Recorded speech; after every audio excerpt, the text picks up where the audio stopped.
গ্রামে আসার পর একদমই কোনো বড় ভিডিও আপলোড করতে পারি না, কারণ ঘোরাঘুরি নিয়ে খুবই ব্যস্ত, তাই কোনো বড় ভিডিও আপলোড করতে পারি না।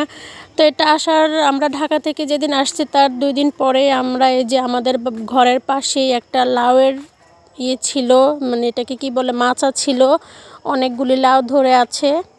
তো আমি আমার আম্মাকে বললাম যে আম্মা চলো, এখানে অনেকগুলি লাউ ধরে আছে, দেখি এগুলি রান্না করার উপযুক্ত হয়েছে কিনা, আমি গিয়ে দেখে আসি।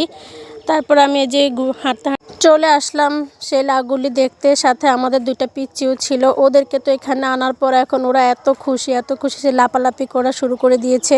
তো এই যে দেখুন, আমি দেখতেছিলাম লাউগুলি আসলে কি রান্না করার উপযুক্ত হয়েছে কিনা। এখন গিয়ে দেখি লাউগুলি এতটাই কচি, তো আমার খুবই মায়া লাগতেছিল, আমি আর ছিঁড়তে পারিনি। এখানে সিম গাছও আছে, এখানে যে ফুলও ধরে আছে। তো আমার এই যে পিচ্ছিগুলি বলতেছিল যে মাম্মিয়া লাউগুলি ধোল খাইতেছে, আমরা যেরকম দোলনায় বসি না, লাউগুলি এরকম ধোল খাইতেছে। ওর কথা শুনে আমিও হাসতে হাসতে শেষ।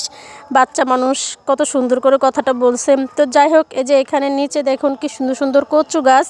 এই কচুটা কিন্তু অনেক মজা, এটা শুটকি দিয়ে ভুনা করলে বেশি মজা লাগে। এখান থেকে আম্মা নিয়ে একদিন ভুনাও করছিল শুটকি দিয়ে, খুবই ভালো লাগছিল খেতে। জানি না সবার এরকম হয় কি না, আমি গ্রামে আসলে কেন জানি আমার কাছে সব ধরনের তরকারি খেতে খুবই ভালো লাগে, কিন্তু আমি ঢাকায় থাকতে আমি সব ধরনের সবজি খাই না।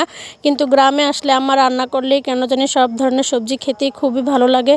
তো যাই হোক, আমি আর লাউ ছিঁড়িনি, আমি চলে আসছি। গিয়ে এসে বলতেছি যে আম্মাকে, আম্মা এখন এটা ছিঁড়ার কোনো উপযুক্ত হয়নি, খাওয়ার উপযুক্ত হয়নি।